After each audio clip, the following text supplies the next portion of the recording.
हरे कृष्णा, राधे राधे। तो आप अगर रीनीट 2026 में बैठने वाले हैं तो आप कंसिस्टेंट के साथ में इस पूरी वीडियोस को वॉच कीजिएगा। रीनीट बेसिकली देखा जाए तो हमारे नीट स्टूडेंट्स के लिए एक बहुत ही ज़्यादा टफ चैलेंज है, क्योंकि कुछ आदतें कुछ समय के लिए छूट जाती है। जब हम लोग रिलैक्स मोड में चले आते हैं तो उसी चीज़ को जो पहले करते थे बहुत ही मज़े से, वो कहीं ना कहीं मुश्किल हो जाती है। तो इस मुश्किल समय में हम सभी टीचर आपके साथ में हैं। और आज जो चैप्टर हम लोग पढ़ने वाले हैं वो आप देख लिए होंगे कि थंबनेल से आपको पता चल गया होगा कि इस चैप्टर को हम लोग पढ़ने वाले हैं। तो breathing and exchange of gases, सबसे पहला टॉपिक पर हम लोग बात करेंगे, नज़र डालेंगे। वो स्टार्ट करेंगे क्या, रेस्पिरेटरी ऑर्गन से। हम लोग का जो फर्स्ट यहाँ पे टॉपिक है जो आपको समझाने का प्रयास करेंगे वो क्या है, रेस्पिरेटरी ऑर्गन्स। अब देखो, रेस्पिरेटरी ऑर्गन्स कहने का मतलब तुमको समझ में आता है कि जो क्या करता है, रेस्पिरेशन में हेल्प करता है। जो भी ऑर्गन बॉडी का, उसको क्या बोलते हैं, रेस्पिरेटरी ऑर्गन्स बोलते हैं। ये तो बेसिकली तुमको समझ में आ गया होगा, ठीक है ना। अब हम बात करते हैं कितने टाइप्स के रेस्पिरेटरी ऑर्गन्स होते हैं। तो देखो, जैसे जिस हैबिटेट में हम लोग रहते हैं, चाहे एक्वाटिक हैबिटेट हो या लैंड्स पर रहते हो या सॉइल के नीचे में रहते हैं, उसके बेसिस पर अगर देखा जाए रेस्पिरेटरी ऑर्गन का, तो रेस्पिरेटरी ऑर्गन के हिसाब से ना हम लोग को यहाँ पे 3 तरह का रेस्पिरेटरी ऑर्गन पढ़ना है।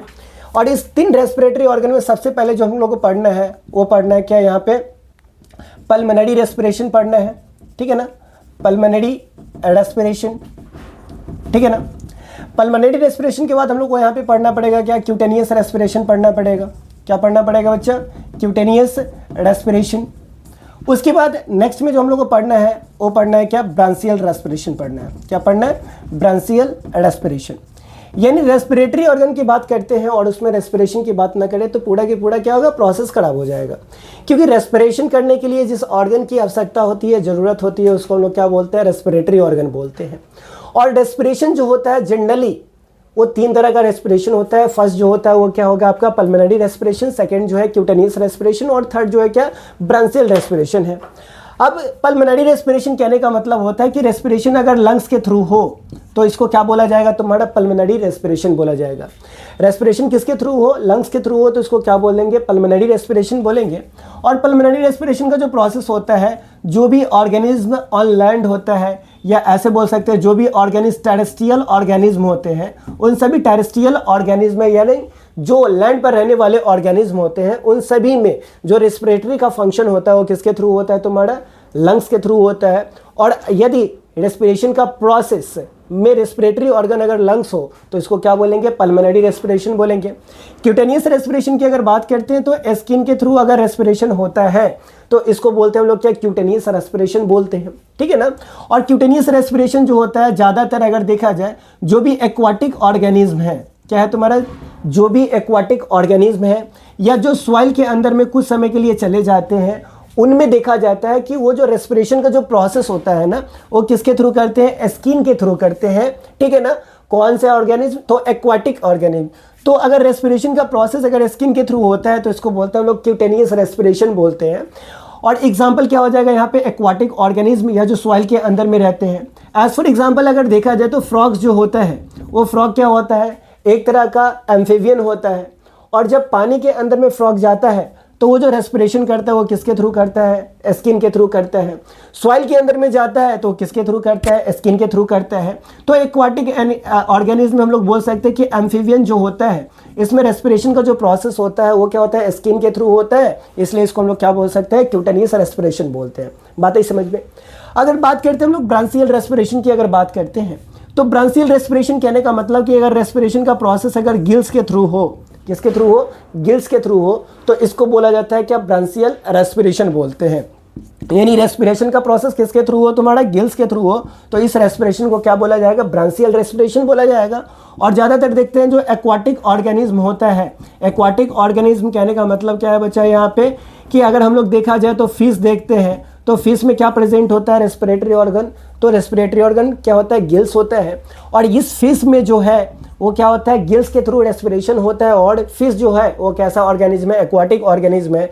तो गिल्स से अगर रेस्पिरेशन का प्रोसेस होता है तो इसको क्या बोलते हैं, ब्रांचियल रेस्पिरेशन बोलते हैं। तो जनरली अगर देखा जाए तो 3 तरह का रेस्पिरेशन प्रोसेस को हम लोग देख लिए हैं। फर्स्ट रेस्पिरेशन प्रोसेस क्या है, पल्मोनरी रेस्पिरेशन, लंग्स के थ्रू हो तो पल्मोनरी रेस्पिरेशन होगा। और ये किस में होता है, तो जो टेरेस्ट्रियल या जो लैंड पर रहने वाले ऑर्गेनिज्म होते हैं उनमें तुम्हारा क्या देखा जाते हैं, तो पल्मोनरी रेस्पिरेशन देखा जाता है। क्यूटेनियस रेस्पिरेशन एक्वाटिक ऑर्गेनिज्म के लिए होता है, या जो ऑर्गेनिज्म सॉइल के अंदर में होते हैं उनमें क्या होता है, क्यूटेनियस रेस्पिरेशन होते हैं। और ब्रांचियल रेस्पिरेशन की बात करते हैं तो एक्वाटिक ऑर्गेनिज्म के जिसमें क्या होता है, गिल्स पाया जाता है, उन सभी में क्या होगा, तुम्हारा ब्रांचियल रेस्पिरेशन का प्रोसेस होगा। तो ये समझ में है आपको यहाँ पे, ठीक है ना।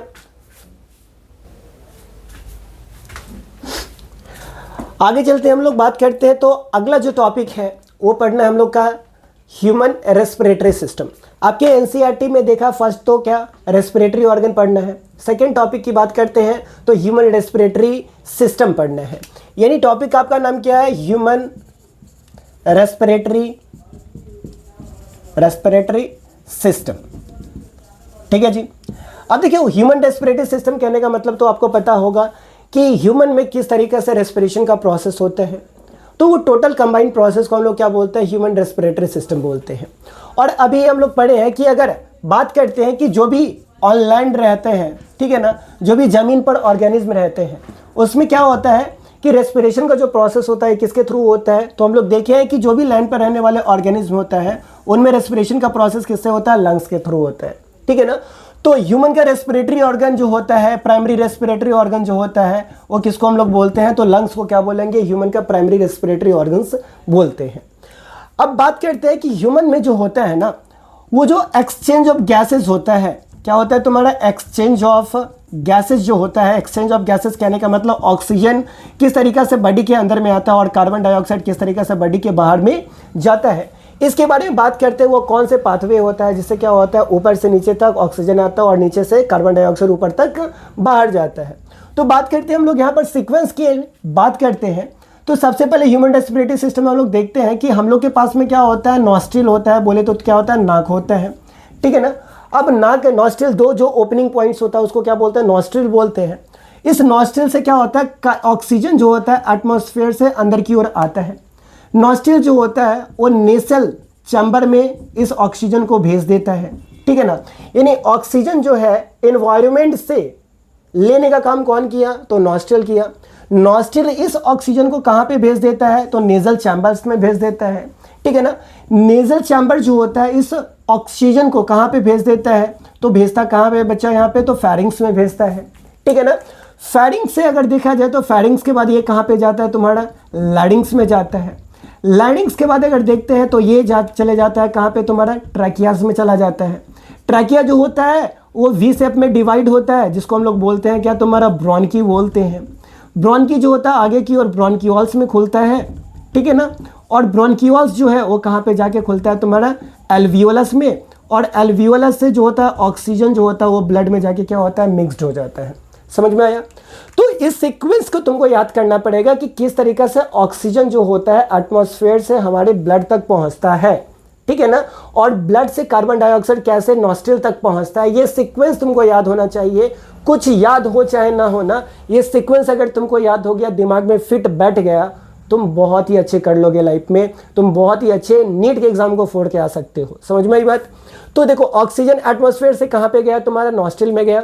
नॉस्ट्रिल से कहाँ पे जाएगा, नेजल चैम्बर्स में। नेजल चैम्बर से कहाँ पे जाएगा, फेरिंग्स में। फेरिंग्स से कहाँ पे जाएगा, लैरिंग्स में। लैरिंग्स से कहाँ पे जाएगा, तुम्हारा ट्रैकियाज में। ट्रैकिया से कहाँ पे, ब्रोंकी में। ब्रोंकी से ब्रोंकियोल्स में। और ब्रोंकियोल्स से एल्वियोलस में। और एल्वियोलस से कहाँ पे चला जाएगा, तुम्हारा ब्लड में चला जाएगा। तो ये सीक्वेंस होता है। इस सीक्वेंस के थ्रू क्या होता है, ऑक्सीजन जो होता है हमारे ब्लड तक क्या होता है, पहुँचता है। बात समझ में आया क्या, हाँ या ना बता दें, ठीक है ना। उसके बाद बात करते हैं हम लोग यहाँ पे कि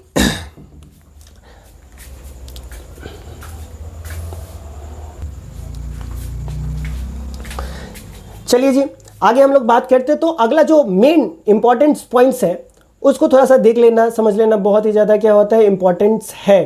थोड़ा सा आप समय दीजिएगा, ठीक है ना।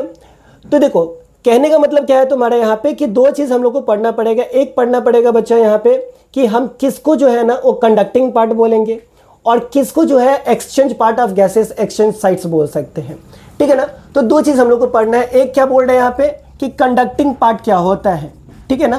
कंडक्टिंग पार्ट्स, कंडक्टिंग पार्ट्स कहने का मतलब होता है तुम्हारा कि जो ऑक्सीजन को जो है ना, ऑक्सीजन और कार्बन डाइऑक्साइड केवल लाने का काम करता है, ठीक है ना। तो जिस ट्यूब से, जिस रास्ते से, जिस पाथवे से केवल ऑक्सीजन और कार्बन डाइऑक्साइड आता है शरीर के अंदर में, उसको बोलते हैं हम लोग क्या, कंडक्टिंग पार्ट्स बोलते हैं, ठीक है ना।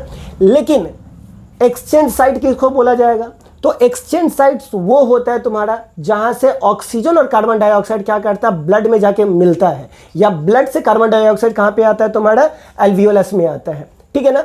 तो जहां से exchange of oxygen and carbon dioxide का होता है तो उसको बोलते हैं एक्सचेंज साइट बोलते हैं, क्या बोलेंगे तुम्हारा, एक्सचेंज साइट। यानी जहां से ऑक्सीजन और कार्बन डाइऑक्साइड का एक्सचेंज होगा उसको क्या बोलेंगे, एक्सचेंज साइट बोलेंगे। और कंडक्टिंग पार्ट कहने का मतलब होता है जो ऑक्सीजन और कार्बन डाइऑक्साइड केवल लाने और ले जाने का काम करेगा, उसको क्या बोलेंगे, कंडक्टिंग पार्ट्स बोलेंगे। तो याद रखना, नॉस्ट्रिल से लेके तुम्हारा कहां तक, ब्रोंकियोल्स तक, नॉस्ट्रिल टू ब्रोंकियोल्स तक जो पार्ट होता है ना, उसको बोलते हैं हम लोग कंडक्टिंग पार्ट्स बोलते हैं, क्या बोलेंगे तुम्हारा, कंडक्टिंग पार्ट्स।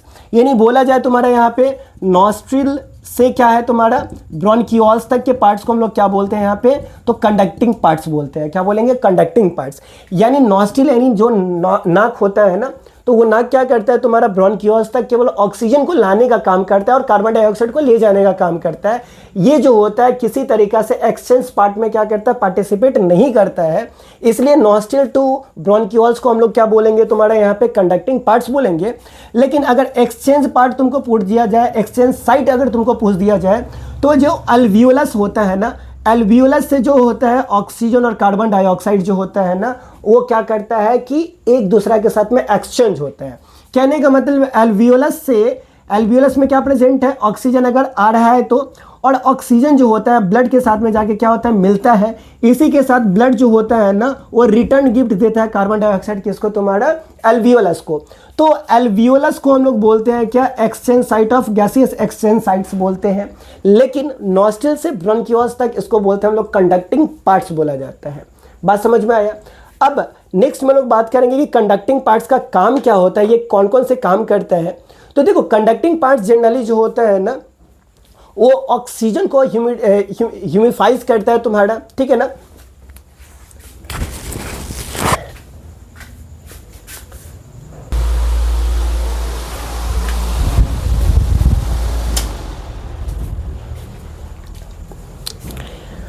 चलो जी, नेक्स्ट में हम लोग बात करेंगे यहाँ पे कि ये जो कंडक्टिंग पार्ट्स होता है, एक तो जान लिए कि इसका जो फंक्शन होता है वो केवल नॉस्ट्रिल से ब्रोंकियोल्स तक ऑक्सीजन को लाने का काम करते हैं और ब्रोंकियोल्स से नॉस्ट्रिल तक कार्बन डाइऑक्साइड को ले जाने का काम करते हैं। इसके साथ में इसका अदर इंपॉर्टेंट फंक्शन क्या होता है, इसके बारे में बात करते हैं।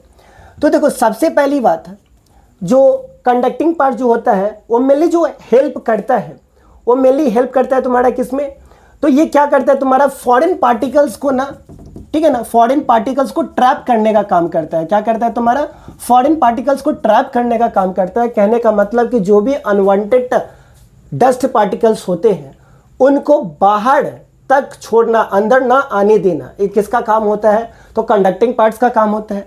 दूसरी बात, तो ये जो होता है ना, एयर को ह्यूमिडिफाइज करते हैं। क्या करते हैं तुम्हारा, ह्यूमिडिफाइज करते हैं, थोड़ा सा ह्यूमस प्रोड्यूस करते हैं तुम्हारा, ठीक है ना, टेम्परेचर डाउन करते हैं।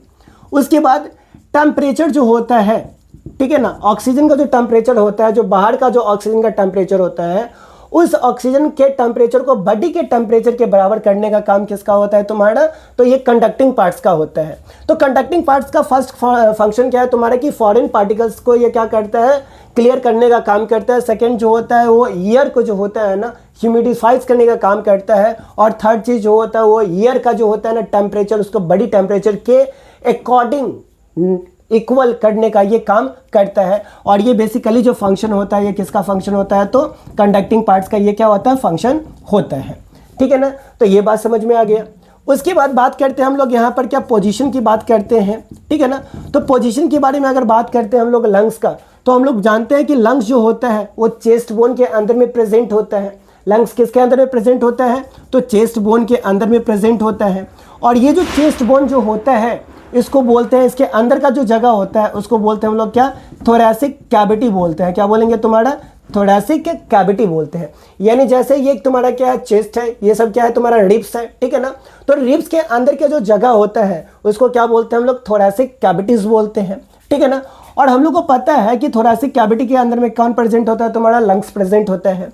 अब ये जो थोरैसिक कैविटी है ना, वो अगर देखा जाए डॉर्सली, अगर देखा जाए, यानी डॉर्सली कहने का मतलब पीछे से अगर देखा जाए तो पीछे से क्या कनेक्टेड है, तो वर्टेब्रल कॉलम इसको पकड़ के रखे हुए हैं, ठीक है ना, वर्टेब्रल कॉलम इसको पकड़ के रखा हुआ है। और आगे की ओर देखा जाए तो ये चेस्ट बोन जो होता है, जो रिब्स होता है ना, वो आगे किससे जुड़ा हुआ है, तुम्हारा स्टर्नम से जुड़ा हुआ है, ठीक है ना। तो वेंट्रली अगर बात किया जाए, ये बायोलॉजिकली टर्म है, तो वेंट्रली जो है वो थोड़ा सा कैविटी यानी चेस्ट बोन जो होता है ना, चेस्ट बोन आगे से किससे जुड़ा हुआ है तुम्हारा, तो स्टर्नम से जुड़ा हुआ है। और पीछे बैक साइड से किसको जुड़ा हुआ है तुम्हारा, तो वर्टेब्रल कॉलम से जुड़ा हुआ है। अगल बगल अगर देखा जाए, लेटरल साइड अगर देखा जाए तो लेटरल साइड में हम लोग देखते हैं कि ये क्या होता है तुम्हारा, लेटरल साइड में जो होता है ना, वो रिब्स जो होता है इसको पकड़ने का काम करता है, किसके साथ, ठीक है ना। तो लेटरल साइड में जो है ना, ठीक है, ये जो रिब्स होता है उसको प्रोटेक्ट करने का काम करता है।